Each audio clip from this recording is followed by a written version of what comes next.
Hello student, तो start करते हैं बेटा इलेक्ट्रोकेमिस्ट्री का लेक्चर नंबर 15। ठीक है।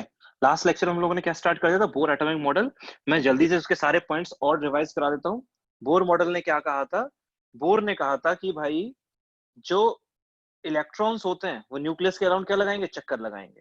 इलेक्ट्रॉन्स जो हैं वो न्यूक्लियस के अराउंड चक्कर लगाते हैं, वो सबको पता है। और जब इलेक्ट्रॉन्स न्यूक्लियस के अराउंड चक्कर लगाते हैं, इलेक्ट्रॉन जब न्यूक्लियस के अराउंड चक्कर लगाते हैं, जिन डेफिनेट सर्कुलर पाथ में चक्कर लगाते हैं उन्हें क्या बोला जाता है? उन्हें बोला जाता है ऑर्बिट्स। क्या बोला जाता है बेटा? बच्चा लोग, क्या बोला जाता है? उन्हें बोला जाता है ऑर्बिट्स। ठीक है। दूसरी बात फिर क्या बताई थी उसने? उसने बताई थी कि भाई जब इलेक्ट्रॉन एक ऑर्बिट में घूमता है तो उस इलेक्ट्रॉन की एनर्जी क्या रहती है? फिक्स रहती है। मतलब इलेक्ट्रॉन पहली ऑर्बिट में घूम रहा है तो उसकी एनर्जी फिक्स है, बदलेगी नहीं। दूसरी में घूम रहा है तो उसकी एनर्जी फिक्स है। तीसरी में घूम रहा है तो उसकी एनर्जी फिक्स है। ठीक है। तीसरी बात क्या बताई थी? जैसे जैसे हम न्यूक्लियस से दूर होते जाते हैं एनर्जी बढ़ती जाती है। मतलब जो तीसरी ऑर्बिट में इलेक्ट्रॉन घूम रहा है उसकी एनर्जी सबसे ज्यादा है। किससे? दूसरी ऑर्बिट वाले इलेक्ट्रॉन से। इसकी दूसरे वाले की और भी ज्यादा है। दूसरे वाले की ज्यादा है किससे? पहले वाले से। मतलब पहले वाले की सबसे कम है, दूसरे वाले की और ज्यादा, तीसरे वाले की और ज्यादा, चौथे की और ज्यादा, एंड सो ऑन। ठीक है। तो ऑर्बिट का नंबर बढ़ता जाता है, एनर्जी क्या होती जाती है? बढ़ती चली जाती है। तीसरी और अगली क्या बात बताई थी? कि इलेक्ट्रॉन जो है वो जंप कर सकता है एक ऑर्बिट से दूसरी ऑर्बिट में।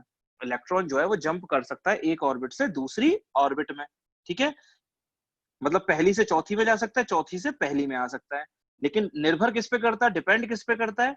डिपेंड करता है हम उसे कितनी एनर्जी दे रहे हैं या निकाल रहे हैं। मेरे को पता है पहली ऑर्बिट में जो घूम रहा है उसकी एनर्जी कम है, चौथे वाले की ज्यादा है।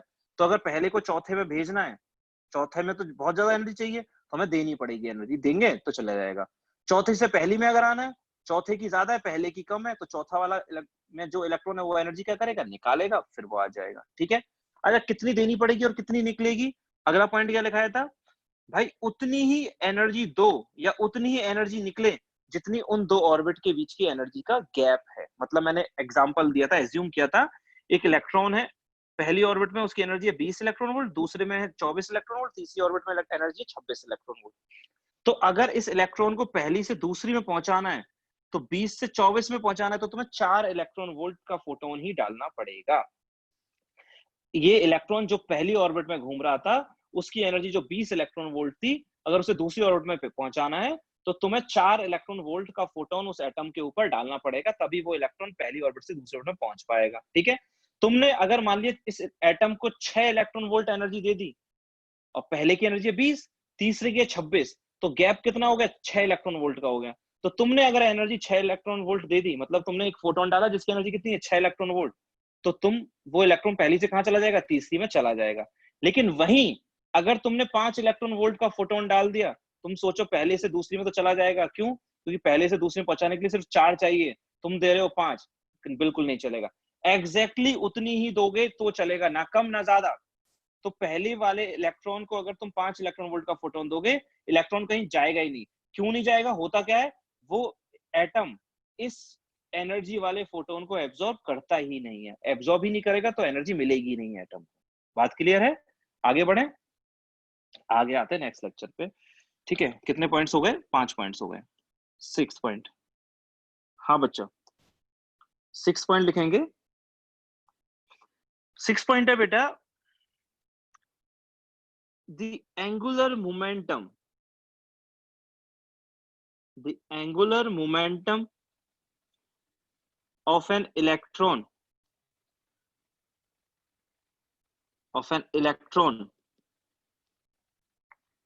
around the nucleus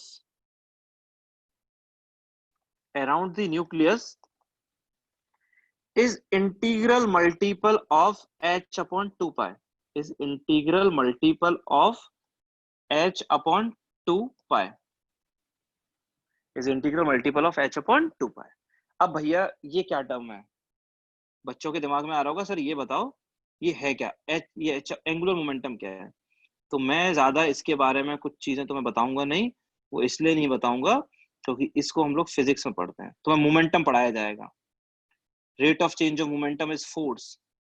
ठीक है। और जब मोमेंटम पढ़ा दिया जाएगा तो एक बॉडी जो सर्किल में मूव कर रही है, साथ में मूव कर रही है, तो उसके लिए हम टर्म यूज करते हैं एंगुलर मोमेंटम। ठीक है। एक बॉडी जो किस में मूव कर रही है? सर्कुलर मोशन में मूव कर रही है, सर्कुलर मोशन कर रही है, उसमें टर्म यूज करते हैं एंगुलर मोमेंटम। लीनियर मोमेंटम और एंगुलर मोमेंटम दो चीजें पढ़ोगी। Linear momentum is mass into velocity. किसी बॉडी, कोई बॉडी लीनियर मोशन कर रही है जिसका मास है m और v वेलोसिटी से मूव कर रही है, तो उसका लीनियर मोमेंटम होगा m इंटू वी। उसका लीनियर मोमेंटम क्या होगा? m into v. और एक बॉडी जब सर्कुलर मोशन कर रही है, एक बॉडी है जिसका सर्कुलर मोशन कर रही है, मास है m, वेलोसिटी है v और रेडियस है मान लिया सर्किल का r, तो एंगुलर मोमेंटम हो जाता है इसका mvr। एक बॉडी जो है अगर किस में मूव कर रही है बेटा? सर्किल में मूव कर रही है, सर्किल में मूव कर रही है, और उस रेडियस कितना है सर्किल का? आर रेडियस अगर है, हाँ बच्चों, आर रेडियस अगर है, एक बॉडी जो है वो सर्किल में मूव कर रही है। हमारा तो कौन है यहाँ पर? इलेक्ट्रॉन मूव कर रहा है ऑब्वियसली। हमारे लिए तो कौन मूव कर रहा है? इलेक्ट्रॉन मूव कर रहा है, ठीक है। किसमें? सर्किल में मूव कर रहा है, ठीक है। ओके, रेडियस कितना है बेटा? न्यूक्लियस है यहाँ पर, रेडियस कितना है? आर रेडियस है, ठीक है।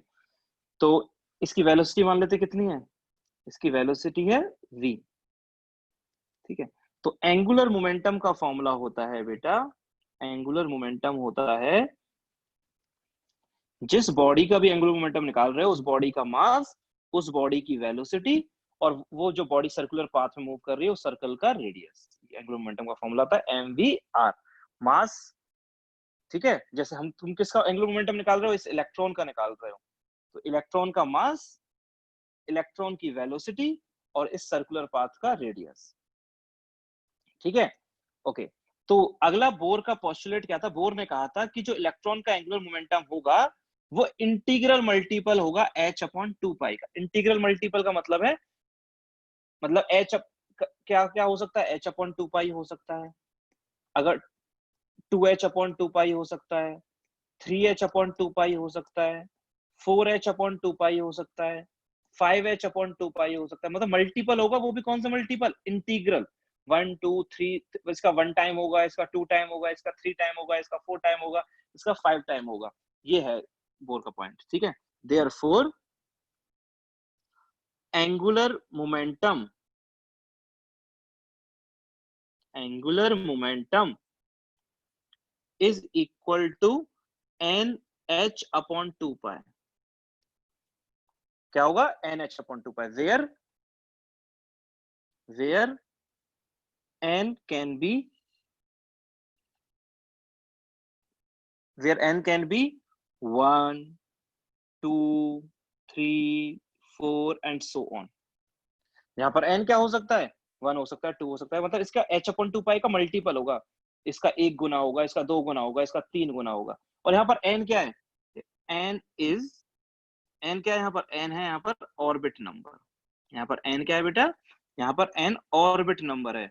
वो किस ऑर्बिट में घूम रहा है, वो किस ऑर्बिट में घूम रहा है, ये n होता है। ध्यान दो इस बात को, n क्या है यहाँ पर? ऑर्बिट नंबर है। n क्या है यहाँ पर? ऑर्बिट नंबर, ठीक है। n क्या है यहाँ पर? ऑर्बिट नंबर, ठीक है। हाँ जी, तो फॉर्मूला क्या बन गया? Therefore mvr is equal to NH upon 2 pi. इस फॉर्मूले को ध्यान रख लो, इससे बहुत सारी चीजें यहाँ पे प्रूव होने वाली है। MVR is equal to H upon 2 pi, ठीक है बच्चों। MVR is equal to NH upon 2 pi, इस फॉर्मूले को याद रख लो बेटा।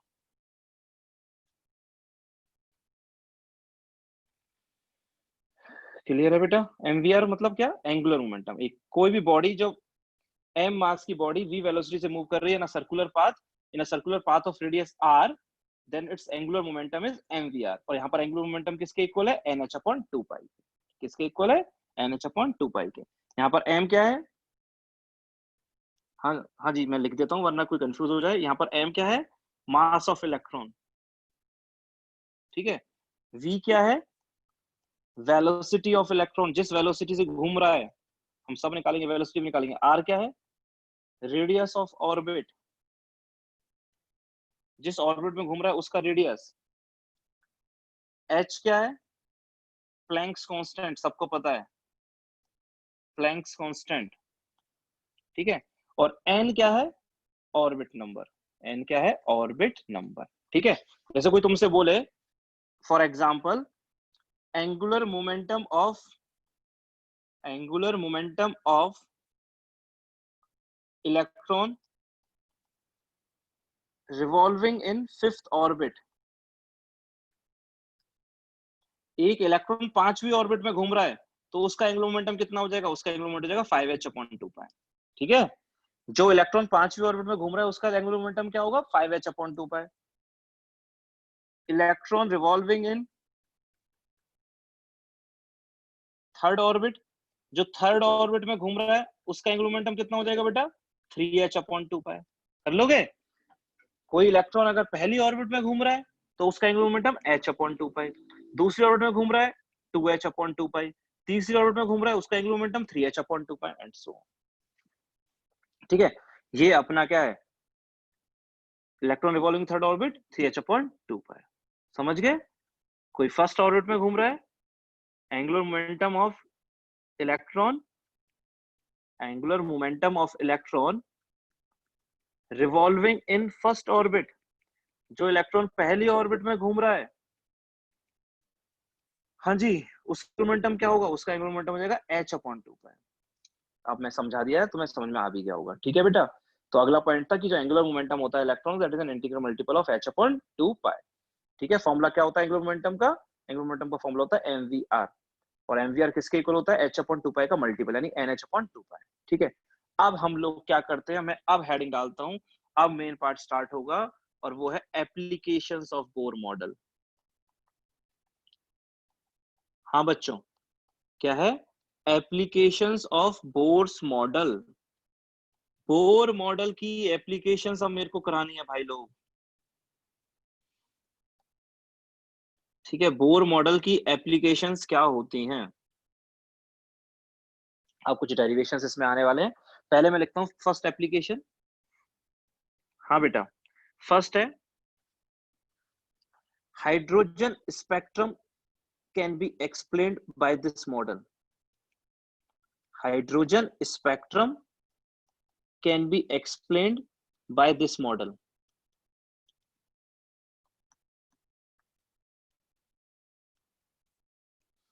इसका मतलब क्या है बेटा? इस मॉडल की हेल्प से हम लोग हाइड्रोजन स्पेक्ट्रम को एक्सप्लेन कर सकते हैं। अब कोई पूछेगा सर ये हाइड्रोजन स्पेक्ट्रम होता क्या है?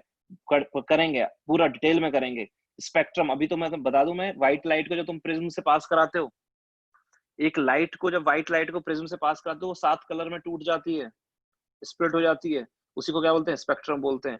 जो रेनबो देखते हो वो भी क्या है? कि स्पेक्ट्रम है। तो इस मॉडल से हम हाइड्रोजन का स्पेक्ट्रम एक्सप्लेन कर सकते हैं, वो करेंगे भी। दूसरा पॉइंट, दूसरा पॉइंट है radius of any orbit.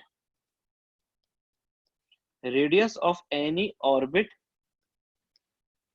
Can be explained. किसी भी ऑर्बिट के लिए कैन बी कैलकुलेटेड लिखना चाहिए, कैन बी कैलकुलेटेड। मतलब जैसे ये है, मान लिया एक इलेक्ट्रॉन है, मान लिया ये न्यूक्लियस या फर्स्ट ऑर्बिट या सेकंड ऑर्बिट या थर्ड ऑर्बिट, इसका तुम्हें पहली ऑर्बिट का रेडियस बताना है, दूसरी का बताना है, तीसरी का बताना है। तो तुम किसी भी ऑर्बिट का रेडियस निकाल पाओगे इस मॉडल से। अभी कैसे निकालेंगे वो भी मैं कराऊंगा, अभी कराने वाला हूँ। आज हम लोग वही करने वाले हैं। तो हम किसी भी ऑर्बिट का, मतलब एक इलेक्ट्रॉन पहली ऑर्बिट में घूम रहा है तो उस पहली ऑर्बिट का रेडियस कितना है, ठीक है, वो भी बता पाएंगे। तीसरा point, velocity of an electron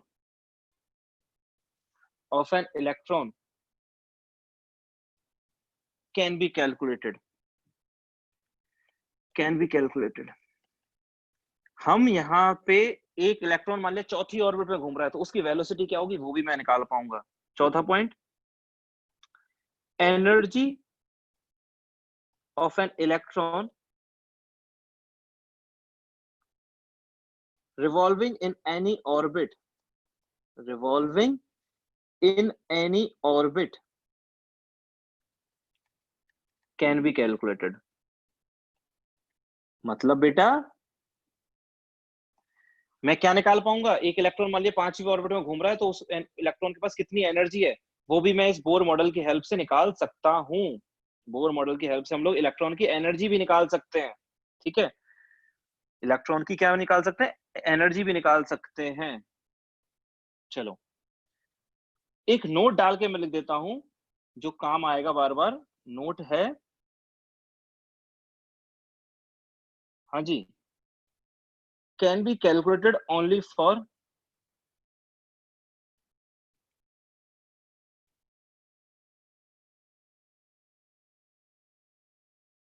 हाँ, या can be calculated, applicable for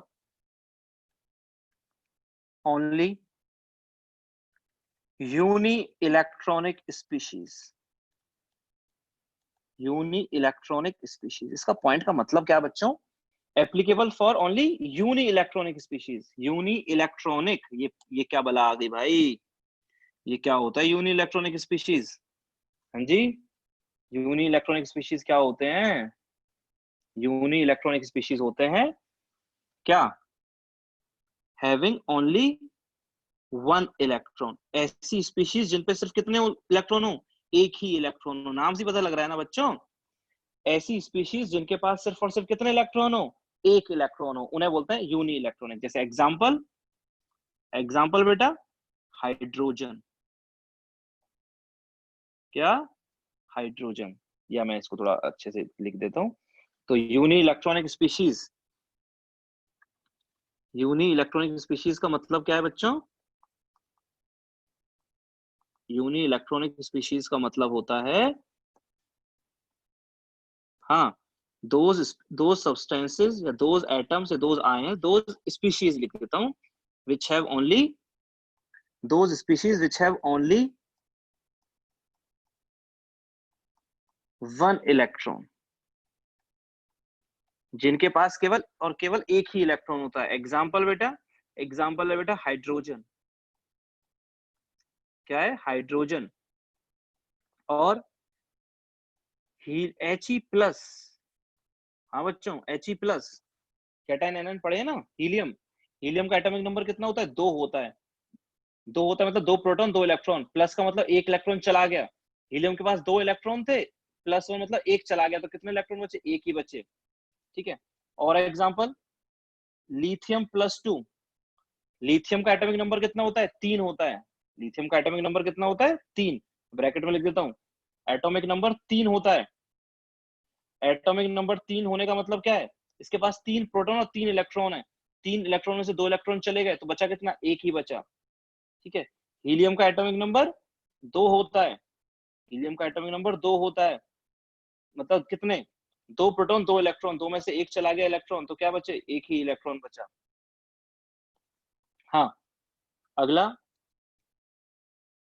hydrogen, helium, lithium, बेरिलियम+3। Beryllium का एटॉमिक नंबर होता है 4। बेरिलियम का एटॉमिक नंबर होता है 4। एटॉमिक नंबर 4 होने का मतलब क्या है? 4 प्रोटॉन और 4 इलेक्ट्रॉन। 4 प्रोटॉन और 4 इलेक्ट्रॉन, इसका मीनिंग क्या है? 4 इलेक्ट्रॉन थे, 4 में से 3 चले गए, तो कितने हुआ? एक हो गए। कितना बचा? एक। तो यूनी इलेक्ट्रॉनिक स्पीशीज का मतलब है ऐसी स्पीशीज जिनपे सिर्फ और सिर्फ एक इलेक्ट्रॉन हो। मैंने अभी तुम्हें क्या पॉइंट लिखाया था? बोर मॉडल से हम लोग हाइड्रोजन स्पेक्ट्रम एक्सप्लेन करेंगे, हम रेडियस निकाल पाएंगे किसी ऑर्बिट का, इलेक्ट्रॉन की वेलोसिटी निकाल पाएंगे, इलेक्ट्रॉन की एनर्जी निकाल पाएंगे। लेकिन ये रेडियस, वेलोसिटी, एनर्जी निकाल तो पाएंगे, लेकिन सिर्फ और सिर्फ उन्हीं का निकाल पाएंगे, उन्हीं एटम्स या उन्हीं स्पीशीज के लिए निकाल पाएंगे जिनके पास केवल और केवल एक ही इलेक्ट्रॉन होगा। ये बोर मॉडल की सबसे बड़ा ड्रॉबैक है। ये बोर मॉडल का सबसे बड़ा ड्रॉबैक है। ये सिर्फ उन्हीं के लिए एप्लीकेबल है जिनके पास एक इलेक्ट्रॉन होता है, जैसे हाइड्रोजन, हीलियम+, Li+2, B+3। तो मैं रेडियस निकालूंगा, एनर्जी निकालूंगा, वेलोसिटी निकालूंगा, लेकिन किन का? जिनके पास केवल ए इलेक्ट्रॉन है। ठीक है। अब हम लोग हेडिंग डालेंगे कैलकुलेशन ऑफ, हाँ जी, अब हम लोग हेडिंग डाल रहे हैं calculation of radius of orbit. Calculation of radius of N orbit, ये अपना, ये अपन को पढ़ना है।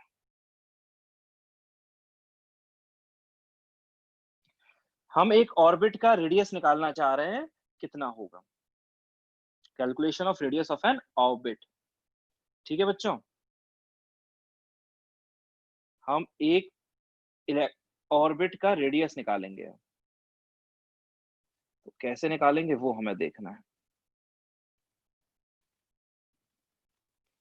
हाँ बच्चों, किसी ऑर्बिट का रेडियस कैसे निकालेंगे? चलो मान लेते हैं। हाँ,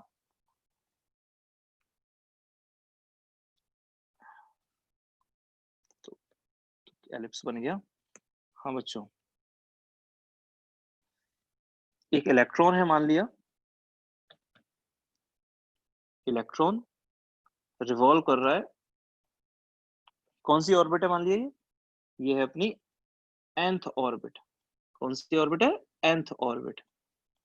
ठीक है, ये इसका रेडियस हो गया। ये क्या हो गया इसका? Radius r n. R n, r n का मतलब radius of nth orbit.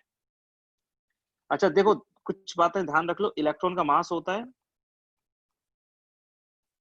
9.1 into 10 की पावर -31, काम में आएगा, केजी। ठीक है, इलेक्ट्रॉन का चार्ज होता है इलेक्ट्रॉन के ऊपर 1.6 इंटू 10 की पावर -19 कूलम्स, ये भी काम में आएगा। ठीक है, मैंने एक एटम बनाया, एक एटम बनाया। हाँ, एक एटम बनाया, ये मान लिया इसमें न्यूक्लियस है। हाँ बच्चों, तो इस एटम, और ये कौन सी ऑर्बिट है बेटा? nth ऑर्बिट है। अब तुम कहोगे सर पहली तो ऑर्बिट है ये। भैया मैंने नहीं बनाई, मान लीजिए 1, ये 2, ये 3, फिर ये nth ऑर्बिट है। कौन सी ऑर्बिट है? nth orbit. ये तीसरी, चौथी, पांचवी, 10वीं, पहली, कुछ भी हो सकती है। nth ऑर्बिट है। इस nth ऑर्बिट का क्या निकालना? रेडियस। और खास बात क्या है, ये सिर्फ हम किन के लिए निकालेंगे? इलेक्ट्रॉनिक स्पीशीज के लिए। किन के लिए? यूनिइलेक्ट्रॉनिक। बाकी किसी के लिए नहीं निकाल पाएंगे। ठीक है, ओके। बोर मॉडल ने क्या बोला था? बोर मॉडल ने बोला mvr equal to nh upon 2 pi. mvr is equal to nh upon angular momentum of electron. Angular momentum of electron, mvr is equal to, mvr is equal to nh upon 2 pi. इसको लिख दो equation number 1। ये आ गई अपनी equation number 1। Electron का जो angular momentum होगा, electron का जो एंगुलर मोमेंटम होगा वो कितना होगा? mvr, जो किसके इक्वल होगा? nh अपॉन 2 पाई के। ये पहले लिख चुका हूं। ठीक है, दूसरी बात, दूसरी बात क्या है बेटा? इसमें थोड़ी सी और फिजिक्स लगेगी। दूसरी बात बेटा ये है कि भाई जो इलेक्ट्रॉन होता है ना, मतलब ये फिजिक्स का पार्ट है। दो चार्ज पार्टिकल है Q1 और Q2। दो चार्ज पार्टिकल से मैं यहाँ पर इधर,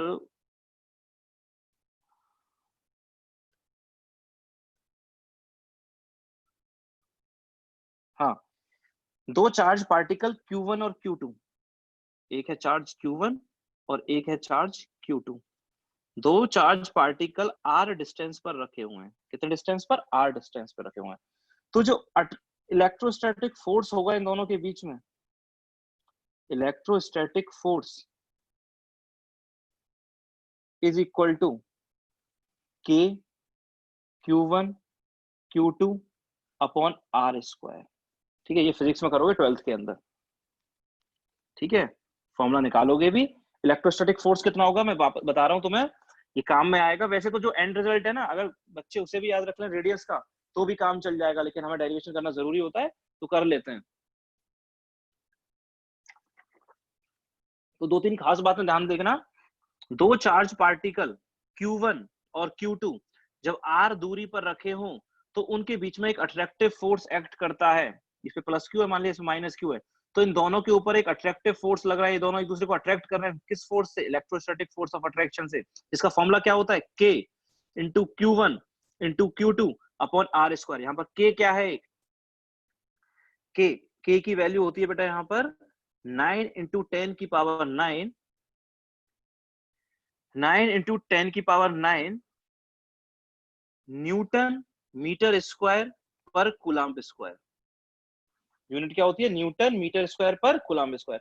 ये हमारा ज्यादा इंपॉर्टेंट पार्ट है नहीं, मेरे को कोई नहीं पूछने वाला ये केमिस्ट्री में। ये सारी चीजें तुम फिजिक्स में पढ़ने वाले हो, लेकिन हमारा काम आएगा, इसलिए थोड़ी बहुत हिंट तो पता होनी चाहिए कि जो लिख रहे हो वो है क्या एक्चुअल में। तो ये के है अपना 9, एक इलेक्ट्रोस्टैटिक कूलम्ब्स कांस्टेंट होता है।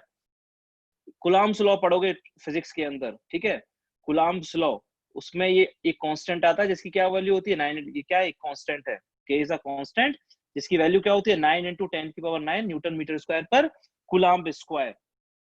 ठीक है बच्चों, तो दो चार्ज पार्टिकल Q1 और Q2 रखे होते हैं तो उनके बीच में एक फोर्स ऑफ अट्रैक्शन लगता है, इलेक्ट्रोस्टैटिक फोर्स लगता है, जिसे जिसे बोलते हैं कूलम्बिक फोर्स या इलेक्ट्रोस्टैटिक फोर्स, जिसकी वैल्यू कितनी होती है k Q1 Q2 upon r square, k is a constant which is a value of 9 × 10⁹ ठीक है। अब बताओ इस न्यूक्लियस के बीच में, और अच्छा ये इलेक्ट्रॉन भाग क्यों नहीं निकलता बाहर, भाई क्यों जुड़ा हुआ है यहाँ पर, क्यों घूम रहा है इसके आसपास, वो इसलिए घूम रहा है क्योंकि ये इलेक्ट्रॉन इस न्यूक्लियस से अट्रैक्टेड है, ये इलेक्ट्रॉन इस न्यूक्लियस से क्या अट्रैक्टेड है, ठीक है। अच्छा एक बॉडी जब सर्किल पे मूव करती है, एक बॉडी जब सर्किल में मूव करती है, 9th या 10th में तुमने पढ़ा होगा, तो एक बॉडी जब सर्किल में मूव करती है तो एक बैक आउटवर्ड की तरफ एक फोर्स लगता है, जैसे बोलते हैं सेंट्रीपिटल फोर्स या सेंट्रीफ्यूगल फोर्स। क्या बोलते हैं, centrifugal force. Centrifugal force physics में जब तुमने फोर्स लॉज ऑफ मोशन या फोर्स पढ़े होंगे तो वहां करा होगा।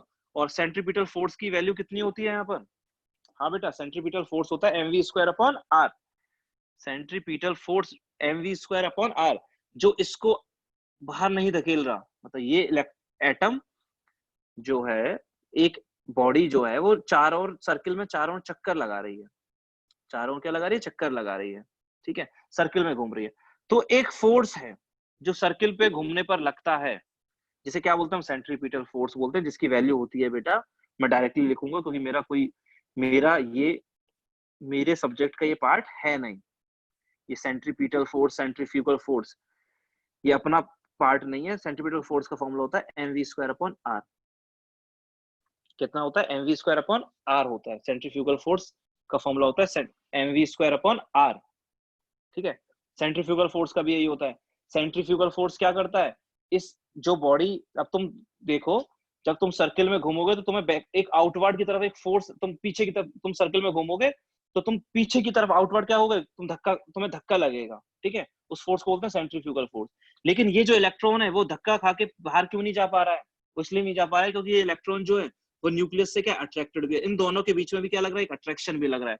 सेंट्रीफ्यूगल फोर्स तो लग रहा है आउटवर्ड, अगर अकेला सेंट्रीफ्यूगल फोर्स लगता है तो इलेक्ट्रॉन चला जाता है इधर, लेकिन इस इलेक्ट्रॉन को ये न्यूक्लियस अट्रैक्ट भी कर रहा है, मतलब जो आउटवर्ड फोर्स लग रहा है उतना ही इनवर्ड फोर्स भी लग रहा है, आउटवर्ड जितना फोर्स लग रहा है इनवर्ड भी उतना ही फोर्स लग रहा है, इसीलिए इलेक्ट्रॉन न्यूक्लियस के अराउंड क्या लगा पा रहा है, चक्कर लगा पा रहा है, ठीक है। और ये कौन सा फोर्स है, अट्रैक्टिव फोर्स है, कितना k Q1 Q2/r। तो बेटा हम यहां से क्या लिख सकते हैं, हम यहां से लिखेंगे बेटा mv²/r इज इक्वल टू कितना, मतलब जितना आउटवर्ड फोर्स लग रहा है उतना ही इनवर्ड फोर्स लग रहा है। इनवर्ड कौन सा फोर्स है, इलेक्ट्रोस्टैटिक फोर्स। ये एक चार्ज पार्टिकल है Q1, ये चार्ज पार्टिकल है Q2, इस चार्ज पार्टिकल है नहीं है, ये बिल्कुल है न्यूक्लियस पे क्या होते हैं, प्रोटॉन्स होते हैं, ठीक है। मैं यहाँ लिख देता हूँ, इसका एटॉमिक नंबर कितना है, एटॉमिक नंबर है Z। एटॉमिक नंबर Z होने का मतलब क्या है, इसके अंदर कितने प्रोटॉन्स हैं, Z प्रोटॉन है। एटॉमिक नंबर Z होने का मतलब है कितने प्रोटॉन है, Z प्रोटॉन। एक प्रोटॉन पे चार्ज भी कितना होता है, E ही होता है पॉजिटिव में। इलेक्ट्रॉन का चार्ज, प्रोटॉन का चार्ज भी वही होता है जो इलेक्ट्रॉन का होता है, कितना, E, बस अंतर किसका है, साइन का। तो इस एटॉमिक नंबर का Z होने का मतलब कितना है, इस पे Z प्रोटॉन है, कितने प्रोटॉन है, Z प्रोटॉन। एक प्रोटॉन का चार्ज E, तो Z प्रोटॉन का चार्ज ZE।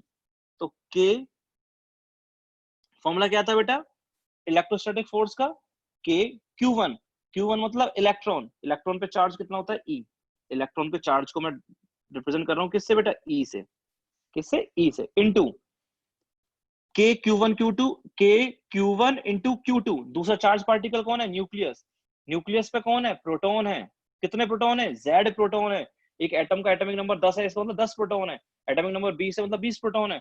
तो Z एटॉमिक नंबर है, Z प्रोटॉन है, एक प्रोटॉन का चार्ज E, तो Z प्रोटॉन का चार्ज ZE, कितना, ZE, ठीक है, अपॉन R², अपॉन R², हाँ या ना, कितना, कितनी दूरी है दोनों के बीच में, R दूरी है दोनों के बीच में, ठीक है।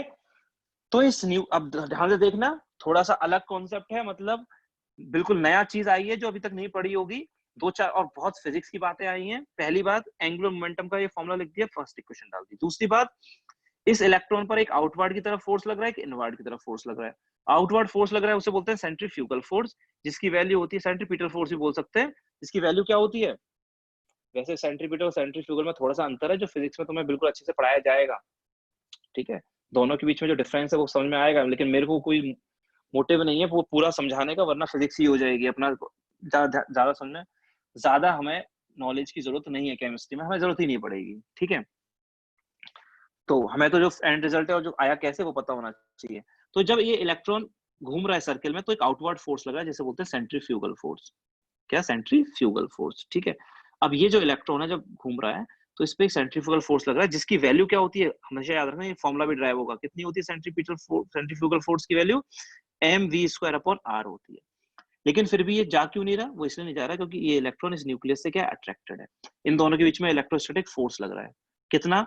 k q1 q2 upon r²। तो k q1 कितना है? इस इलेक्ट्रॉन का चार्ज जो है e, इंटू q2 इस न्यूक्लियस का चार्ज, न्यूक्लियस का चार्ज है Ze। ये Ze कहां से आया? ये Ze है न्यूक्लियस का चार्ज, क्योंकि न्यूक्लियस के अंदर Z प्रोटॉन है। कितने प्रोटॉन है? Z। एक प्रोटॉन का चार्ज है E, तो Z का हो जाएगा Ze, ठीक है? विद नेगेटिव साइन और विद पॉजिटिव साइन है, इस पे नेगेटिव चार्ज है, इस पे पॉजिटिव चार्ज है, लेकिन मैग्नीट्यूड सेम है, ठीक है? तो यहां से बेटा क्या आ गया? हाँ बच्चों, mv² upon r is equal to mv² upon r is equal to k ze² upon r²। हाँ या ना? mv² upon r is equal mv² upon r is equal to k z into e² upon r²। यहां से एक r से r क्या हो जाएगा? कैंसिल हो जाएगा। तो यहाँ क्या बचेगा?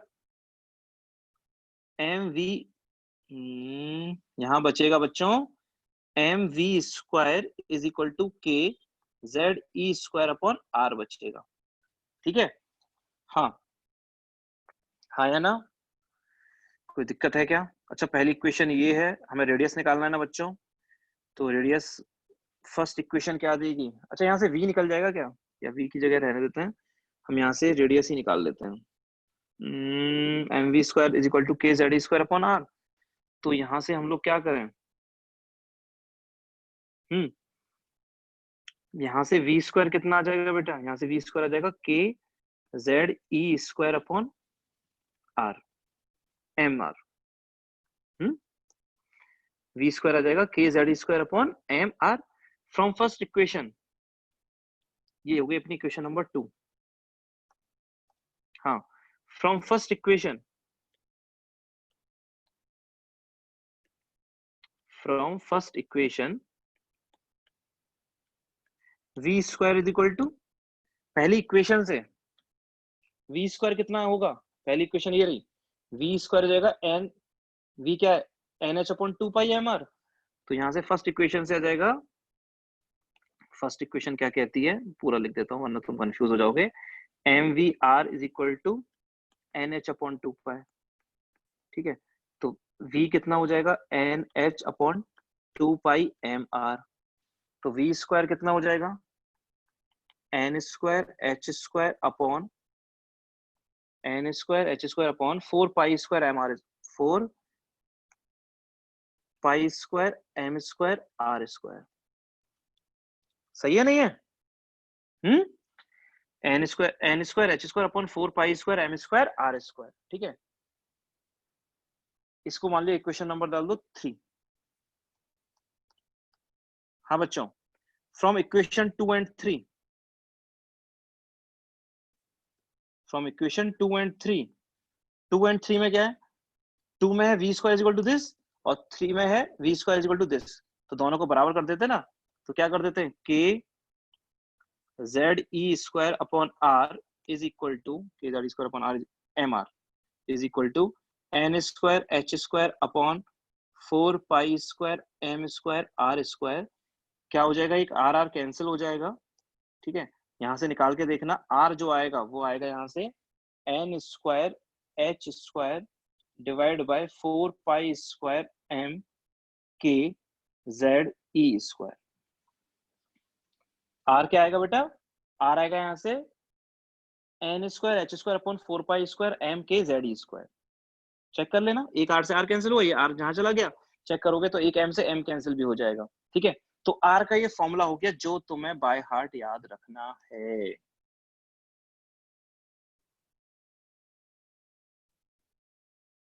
Are is equal to n square h square upon 4 pi square M k z e square. ठीक है बच्चों, कहोगे सर इतना बड़ा फॉर्मूला क्यों याद करा रहे हो? अरे पर बेटा करना तो पड़ेगा, क्योंकि हम जिसकी तैयारी कर रहे हैं वो भी छोटी मोटी चीज तो है नहीं। जो सपना तुम देख रहे हो वो भी छोटा तो है नहीं ना। आईआईटी के लिए बात कर रहे हो तो उसके लिए कुछ बड़ा तो करना ही पड़ेगा, कुछ बड़ी चीजें तो करनी पड़ेंगी, तब जाके होगा कुछ। ठीक है, तो रेडियस का फॉर्मूला क्या आ गया बेटा? रेडियस का फॉर्मूला आ गया n square h square upon 4 pi square M k z square. अब इसमें कोई वैल्यू ऐसी है जो तुम्हें समझ में ना आ रही हो? एन क्या है? एन है किस ऑर्बिट का नंबर? एन क्या है बेटा? कोई बोले सर एन क्या है? एन है ऑर्बिट का नंबर, कोई कंफ्यूज हो जाएगा अभी। ठीक है, कोई कहे एच क्या है, वो सबको पता है 4 पाई स्क्वायर। एम क्या है? हाँ एम क्या है? किसका मास? Mass of electron. और के की वैल्यू, के एक कांस्टेंट है जिसकी वैल्यू कितनी होती है? 9 इंटू 10 की पावर 9। जेड, जेड है अपना एटॉमिक नंबर। क्या है? Atomic number. और ई की वैल्यू होती है 1.6 इंटू 10 की और माइनस 19, यानी चार्ज ऑफ इलेक्ट्रॉन। किसका? इलेक्ट्रॉन का चार्ज। तो अब देखो, थोड़ा ध्यान से देखो, थोड़ा ध्यान से देखो, इस फॉर्मूले को मैं एक चीज तरीके से और लिख रहा हूं। Radius is equal to H square divided by 4 pi square M K E square into N square by Z, into N square by Z. मतलब बस करा गया मैंने, इस एन स्क्वायर को और इस जेड को अलग लिख दिया है बस, है ना? तो into N square by z. अच्छा ये बताओ, क्या एच की वैल्यू पता होती है? हाँ सर बिल्कुल पता होती है, 6.6 इंटू 10 34। क्या मास पता होता है इलेक्ट्रॉन का? सर हाँ बिल्कुल पता होता है, 9.1 इंटू 10 31 केजी। क्या के पता होता है? हाँ बिल्कुल पता होता है। कितना? के की वैल्यू होती है 9 इंटू 10 की 9। ई पता होता है सर 1.6 इंटू 10 की 19। मतलब तुम्हें ये सब पता है, ये जो तुम्हें है ना, ये सारी वैल्यू तुम्हें आती है, इस सब की वैल्यू तुम्हें पता है। तो मैं ये सारी वैल्यूज पुट करूंगा, इन मैं सारी वैल्यूज को पुट करता हूं, और जब पुट कर देता हूं तो एक फॉर्मूला निकल के आ जाता है 0.529, है ना? 0.529 into N square divide by z, और वो भी किस में निकलता है? आर्मस्ट्रॉन्ग में निकलता है। किस में निकलता है? आर्मस्ट्रॉन्ग में निकलता है। तो अपने पास जो फॉर्मूला है वो है radius is equal to 0.529 into N square by z. 0.529 into N square by z. और लेकिन ध्यान रखना ये किस किस में निकलता है? ये निकलता है अपना किस में? आर्मस्ट्रॉन्ग में निकलता है। आया कहां से? आया ऐसे कि तुम h की वैल्यू पुट कर दो, m की वैल्यू पुट कर दो, फाई की वैल्यू पुट कर दो, k की वैल्यू पुट कर दो, e की वैल्यू पुट कर दो। ठीक है, आएगा तो मीटर में, और मीटर को किस में बदल दो? आर्मस्ट्रॉन्ग में बदल दो, है ना? तो सब कुछ करने के बाद ये फॉर्मूला क्या निकल के जाता है? 0.529 into N square upon z. N का मतलब क्या है? ऑर्बिट का नंबर, और जेड का मतलब क्या है? Atomic atomic number. एन का मतलब है ऑर्बिट का नंबर, और जेड का मतलब है एटॉमिक नंबर। तो ये फॉर्मूला ज्यादा इंपॉर्टेंट, मतलब वैसे एडवांस के लिए बात करो तो काम आएगा, वरना जो तुम्हारा काम चलेंगे मोस्ट ऑफ द क्वेश्चंस इस फॉर्मूले से भी हो जाएंगे। तो ये तो याद रखना ही रखना है, ये फॉर्मूला तो याद रखना ही रखना है, 0.529 into N square by z. ठीक है, चलो जैसे एग्जांपल करूं मैं बेटा इसका, इसका एक दो एग्जांपल लिख देता हूं और फिर तुम समझ में आ जाएगा। Radius of third orbit of hydrogen. Hydrogen की तीसरी ऑर्बिट का रेडियस कोई तुमसे पूछे तो कितना होगा बेटा? वो होगा 0.529 इंटू 3 का स्क्वायर डिवाइडेड बाय 3 का स्क्वायर। क्यों? ऑर्बिट का नंबर थर्ड है। जेड एटॉमिक नंबर कितना होता है हाइड्रोजन का? 1। ये कितना हो जाएगा बेटा? 0.529 इंटू 9 आर्मस्ट्रॉन्ग। 0.529 into 9 Armstrong. कोई तुमसे पूछे radius of second orbit of helium plus radius of second orbit of helium plus, formula लिखो 0.529 into N square, n square मतलब ऑर्बिट का स्क्वायर, ऑर्बिट 2 का स्क्वायर upon atomic number, atomic number कितना होता है He का 2 ही होता है, तो 2 अपॉन 2, तो 0.529 इंटू 4/2 आ जाएगा, इतने आर्मस्ट्रॉन्ग। कोई दिक्कत है क्या? यही सवाल आया करेंगे तुमसे, तुम्हें एन भी पता होगा, तुम्हें किसी ऑर्बिट का रेडियस पूछा करेगा तो तुम्हें एन पता है, और जिस एटम की बात कर रहा है उसका एटॉमिक नंबर भी याद होता है, तो वो भी। लेकिन ये फॉर्मूले सिर्फ किसके लिए valid? For only uni electronic species. Helium plus uni electronic है क्या? हाँ सर बिल्कुल है। क्यों? हीलियम पे 2 होते हैं, 1 निकल गया। कोई तुमसे हीलियम का पूछ सकता था क्या? बिल्कुल नहीं, हीलियम का रेडियस पूछ ही नहीं सकता है। क्यों नहीं पूछ सकता? ये यूनी इलेक्ट्रॉनिक है ही नहीं, जबकि बोर मॉडल यूनी इलेक्ट्रॉनिक के लिए। ठीक है बेटा, बाकी और क्वेश्चंस और कैलकुलेशंस हम नेक्स्ट टर्म पे करते हैं। Thank you.